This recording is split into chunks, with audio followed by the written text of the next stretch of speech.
मैं देख रहा हूँ, उसमें ढूंढ रहा हूँ। अच्छा देखिए, अगर आप आप जब तक ढूंढिए सर, मैं थोड़ा चुतियात प्रकाश से कुछ पढ़ना चाह रहा हूँ। आप घोड़े की उपासना सिखा लीजिए।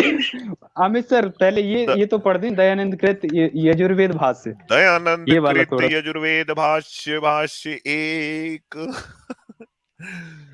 जय बकराम स्वामी। ये लो भाई, देखो क्या लिखते हैं दयानंद अपने यजुर्वेद भाष्य में। इस मंत्र का अर्थ ये लिखते हैं ना, ये जो मंत्र है ऊपर में दिया है, देखिए यजुर्वेद के अध्याय 25 मंत्र 7 में, हे मनुष्यों, तुम मांगने से पुष्टि करने वालों को स्थूल गुदेंद्रिय के साथ वर्तमान, अंधे सर्पों को गुदेंद्रिय के साथ वर्तमान विशेष। ये पूछेंगे कि गुदेंद्री क्या होता है यार, तो ये आप लोग खुद खोजो भाई, जितने लोग हैं ना, मैं नहीं बताने वाला। अंधे सर्पों को गुदेंद्रियों के साथ वर्तमान विशेष, कुटिल सर्पों को आंतों से, जलों को नाभि के नीचे के भाग से, अंडकोश को अंडों से,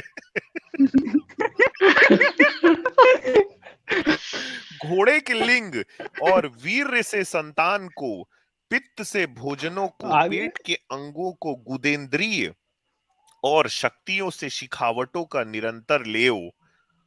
अब देखो समीक्षक ने लिखा है, अब कोई नियोग समाजियों से यह पूछे कि दयानंद द्वारा किए गए अधिकांश मंत्रों के ऐसे अर्थ अश्लील क्यों नहीं लगते, और जब इस वेद ऋचा की भांति इन्हें अन्य सनातनी धर्म ग्रंथों में कोई श्रुति श्लोक दिख जाता है, तो अपनी बुद्धि के अनुसार ही उसके अर्थ का अनर्थ कर आप तो पुरुषों द्वारा रचित ग्रंथों का अपमान करते हैं, और उल्टा सनातन धर्मियों और उनके शास्त्रों को धूर्त, निशाचर, पाखंडी, नीच और न जाने कितनी गालियां देते हैं। मतलब यहाँ पे एक टुन्नी दूसरा टुन्नी से लड़ रहा है ना, कुल मिला के सिंप्लीफाई कर देता हूँ। तो भाई वो सीकर महोदय, ये सवाल आपसे है ना भाई, हम लोग नहीं पूछ रहे, समीक्षक आपसे ये पूछना चाह रहा है कि नियोग समाजी, सीकर साहब आपके लिए, नियोग समाजी हमें बताएं कि दयानंद के इन भाष्यों के बारे में आपकी उनकी क्या राय है, दयानंद द्वारा किया गया और तुम्हें अश्लील लगता है कि नहीं। प्रश्न 1, पहला प्रश्न सीकर दयानंदी जी से, दयानंदी हमें बताएं कि अंधे सर्पों को गुदा में घुसाने और कुटिल सर्पों को आंतों में लेने की आज्ञा क्या ईश्वर देता है? यार, एक तो सांप को गुदा में घुसाना है और दूसरा सांप अंधा होना चाहिए, क्यों भाई? सांप क्या देख लेगा जाके? इसका लॉजिक क्या सर? ये लॉजिक देखेगा क्या? तुम सांप को ऐसी जगह डाल रहे हो तो यार सांप वहां जाके देख भी लिया तो क्या कर लेगा? अंधा सांप होना चाहिए। अमित सर मेरा एक सवाल है अमित सर, और एक सवाल इसके साथ एक नहीं, एक कनेक्टेड है कि यदि देता है ऐसी आज्ञा ईश्वर, तो समाजी दिन में कितने बार लेते हैं? बेचारे सांप की हालत तो देखो, कहाँ कहाँ घुसना पड़ रहा है उसको। हाँ okay sir, science journey sir भी आ गए हैं। साइंस जर्नी सर, हाँ सर, जय भीम। आपका जी सभी लोगों को नमस्कार। आप लोग कंटिन्यू करें, अमित जी कंटिन्यू करें। हाँ सर, मैं कंटिन्यू कर रहा हूँ। तो सीकर सर, आपसे दूसरा सवाल ये है, देखिए मैं नहीं पूछ रहा हूँ, समीक्षक पूछना चाह रहा है। दयानंदी हमें बताएं, अंधे कुटिल सर्पों और अश्व के लिंग को गुदा और आंतों में निरंतर लेने के पीछे का विज्ञान समझाओ। तो यार, एक तो अंधा सांप और कुटिल सांप, यार ये कैसी अजीब सी बात है। मतलब कोई चालाक अंधे सांप को अपनी गुदा के अंदर घुसेड़ना है, और सांप को कुटिलता कहाँ से आएगी? नहीं, सांप, वही तो बोल रहा हूँ भाई। सांप, देखिए पहले क्या है ना, समाजी लोग एक सांप खोजते हैं, फिर उस सांप को देखते हैं वो अंधा है कि नहीं, फिर उस सांप का टेस्ट लेके पता किया जाता है कि वो कुटिल है कि नहीं। अगर वो अंधा कुटिल सांप है तो उसको अपनी गुदा में लिया जाता है। और फिर अश्व के लिंग की भी बात है। तो भाई ये किस तरह का विज्ञान है? और ये मैं नहीं पूछ रहा हूँ भाई, ये वो पूछ रहे हैं ना। तीसरा प्रश्न, दयानंदी गुदा दयानंदी गुदा ऐसी गुदा जो अंधे कुटिल सांपों को लेती है, उसका नया नाम है दयानंदी गुदा। तो दयानंदी गुदा व आंतों में अंधे कुटिल सर्पों एवं अश्व के लिंग को निरंतर लेते रहने की विशेष युक्ति का खुलासा करें। क्योंकि दयानंदियों के सर्पों के साथ इस कृत्य की कल्पना करके भी हमारी समझ से तो बाहर है कि सर्पों को ये किस युक्ति से प्रवेश देते होंगे। अब ये वाला ना एक और आया था ना, वो टुन्नी छोटा बच्चा जिसको बकरे का फोटो दिखाया तो भाग गया। तो भाई देखो ये जो आर्य समाजी लोग हैं ये पशुओं के साथ में किस तरह का व्यवहार कर रहे हैं ना। हाँ, उन भाई इससे अच्छा तो खा जाओ उनको यार, उनको अपनी गुदा में लेने के बजाय। सर्पों को गुदेंद्रिय में लेने की आवश्यकता क्या है? बात सही है भाई, सांप को क्यों लेना है अपनी गुदा में, जरूरत क्या है यार। गुदेंद्रिय आनंद आगे ये है कि गुदेंद्रिय आनंद ही अगर अपेक्षित है तो सर्प के समान आकार वाली अन्य वस्तुओं का विकल्प भी तो है ना आपके लिए। और यदि लेते समय सांप घबरा कर आपको अंदर या बाहर से काट ले तो वैद्य के पास जाके क्या कहोगे डॉक्टर के पास?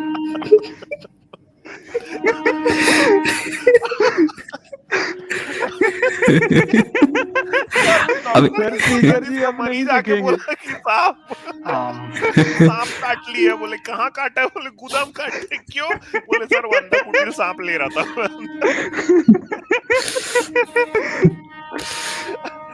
और अंधा सांप ही क्यों? आंख वाले सांपों से क्या गुदेंद्रियों को नजर लगने का डर? आजाद जी, हाँ मेरे पास वो दूसरा भाष्य मिल चुका है, उसमें सेम मीनिंग है। अगर हम चाहे तो एक बार दिखा सकते हैं। आप स्क्रीन शेयर करिए, मैं लैपटॉप से भी जुड़ा हूँ अभी।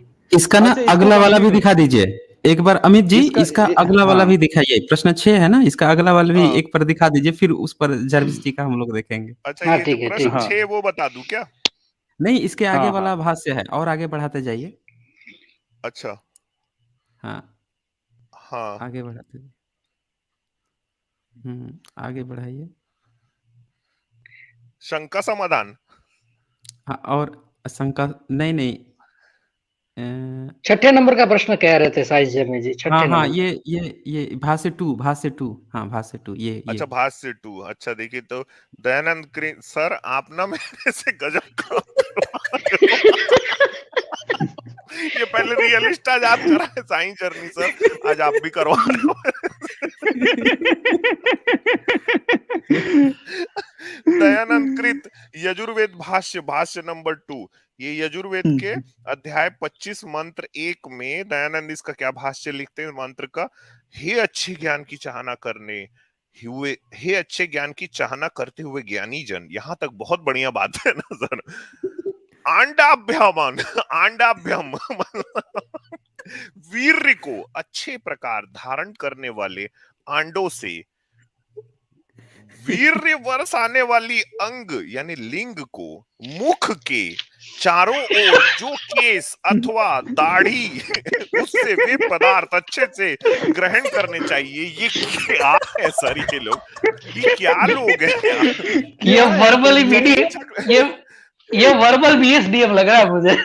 नहीं, समीक्षक लिखता है दिन रात जहां तहां अश्लीलता ढूंढते हुए दयानंदियों, तुम्हें दयानंद द्वारा किए हुए अश्लील भाष्य नजर क्यों नहीं आते? तुम्हारे दयानंद ने तो अपनी अश्लील बुद्धि से ईश्वरीय ज्ञान वेदों को भी अश्लील बना दिया। पहला प्रश्न पूछ रहा है दयानंदी, हे सीकर जी दयानंदी बताएं कि क्या ईश्वर मनुष्य को यही उपदेश देता है कि दयानंद ने श्रुति का अर्थ किया है? दूसरा प्रश्न, हे सीकर जी आज रात को सोचना कि दयानंदी बताएं कि दयानंद अपने भाष्य द्वारा आंडो वीर्य वर्षाने वाले अंग लिंग और दाढ़ी से ऐसा कौन सा ईश्वरीय ज्ञान बांट रहा है? लिंग से दयानंद बताएं यदि ईश्वरीय आज्ञा है तो दयानंद के भाष्य अनुसार वे लिंग और आंडों को अपने मुख के चारों ओर कितनी बार ग्रहण करते हैं?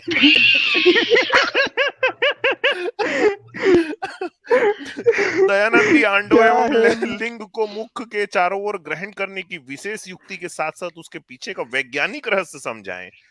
दयानंदी बताएं कि वे मुख के चारों ओर केवल पुरुषों के आंड और लिंग को ग्रहण करते हैं या फिर गधे घोड़े आदि पशुओं को भी ग्रहण करते हैं। Oh my God, great joke. बकरा नहीं लिखा इसमें भाई, बकरा नहीं लिखा। दयानंदी बताएं कि वह इस कृत्य को प्रतिदिन दोहराते हैं या फिर समाज के किसी वार्षिक उत्सव पे करते हैं। गजब है भाई। अच्छा, ये गजब दयानंद सरस्वती जो थे ना, इनको बड़ा टेंशन रहता था कि जो है पशु पंछी तो बहुत बच्चे पैदा करते हैं, हम क्यों नहीं पैदा करते हैं। तो इसी में ना ये दूसरा भाष्य था, 5वां भाष्य तक पहुंचिए, देखिए वो क्या लिखते हैं इसमें, और आगे अच्छा कीजिएगा ना। हाँ, 5वां भाष्य पर पहुंचिए। भाष्य 3 था ये। अब भाष्य 3 भी 4 खतरनाक है, सारा खतरनाक है, लेकिन 5वां तक देख लीजिए एक बार। वैसे दयानंद मुझे कृत लगता है यजुर्वेद भाष्य 5वां भाष्य। हे मनुष्यों, हाँ, जैसे बैल गौओं को गाभिन करके पशुओं को बढ़ावा देता है, वैसे ही गृहस्थ लोग स्त्रियों को गर्भवती कर प्रजा बढ़ाएं। हाँ, ये इनको कैसी बहुत अजीब टेंशन सी रहती बात थी है। कि प्रजा खूब बढ़ानी है। इसीलिए 10-10 नियोग का नियम बना दिए थे कि एक स्त्री जो है ना 11-11 को नियोग करवा के बच्चे पैदा करे। सर ये इतनी अच्छा, अश्लीलता जो है, तो उसके बाद भी लोग को शर्म नहीं आती कि अभी एक टुन्नी आके दुनिया भर की गाली बक के गया। मतलब इस तरह के धर्म को बचाने के लिए गालियां भी नहीं बकनी चाहिए किसी को, अपने ही धर्म को गाली बकनी चाहिए बल्कि। अच्छा, इसका इस छठा भी दिखा दीजिए, इसका ना छठा भाष्य भी दिखा दीजिए। इसमें क्या है अमित जी, ये अब ईगो के साथ जुड़ चुका होता है ना, तो हाँ ये ये हाँ, लोग ये ईगो देखिए। नहीं छोड़ ईगो के सकते। साथ, हाँ ईगो हाँ, के ये साथ बड़ा जुड़ रहा है। जबरदस्त भाष्य है, ये 6 जो दिखाइए। है, हाँ, हाँ। स्वामी जी अपने यजुर्वेद भाष्य में इसका अर्थ लिखते हैं, है मनुष्यों प्राण और अपान के लिए दुख विनाश करने वाले छेरी आदि पशु से, वाणी के लिए मेंढक से, और परम ऐश्वर्य के लिए बैल से भोग करे। ये क्या, सर ये एक किस एक तरह तो का आदमी है। ये इसमें तो क्या बहुत बड़ा कर रहे चक्कर है, बेल के लिए भोग, बेल के साथ भोग करेगा कौन, स्त्री या पुरुष? आर्य हाँ समाजी। ये भी।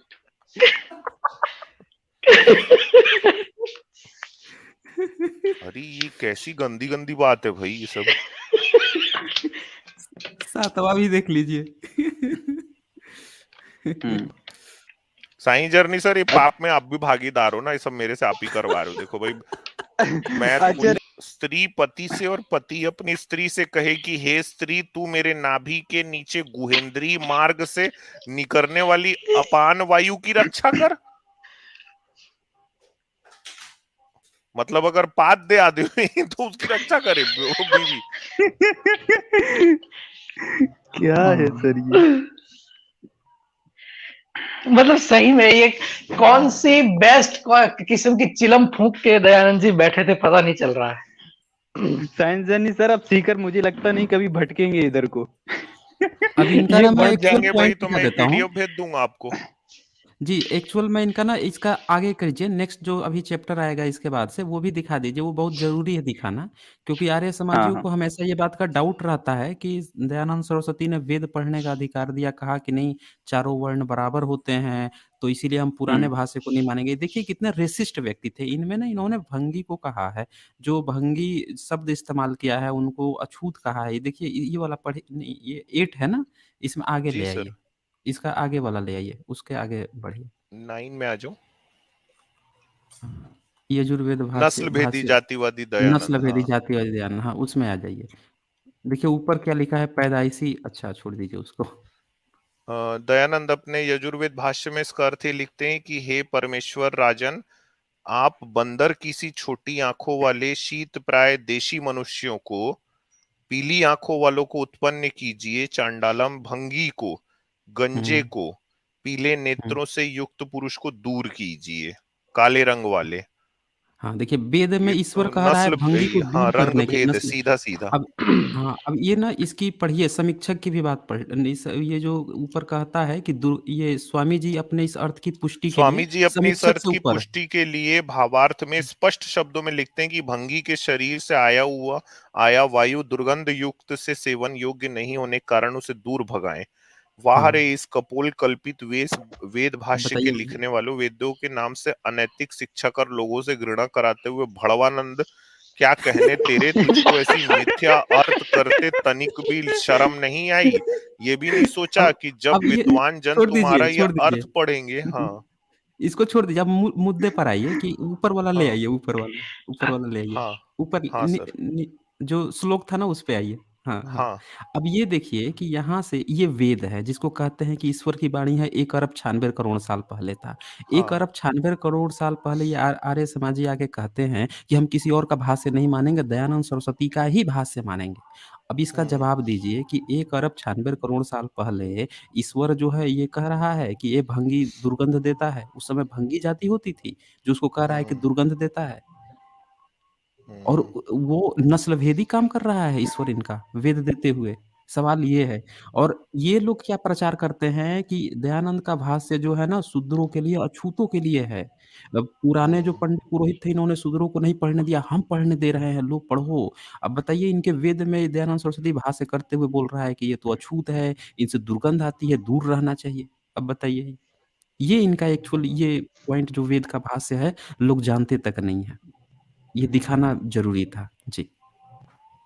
शुक्रिया साइंजनी सर, बहुत अच्छी बात बना ये ना सीकर दयानंद आर्य समाजी भाष्य बहुत ज्यादा मतलब उछल रहे थे। अब ना ये भटकेंगे भी नहीं, असल सच्चाई तो अमित सर ने पढ़ के सुना दी। हाँ हाँ बिल्कुल।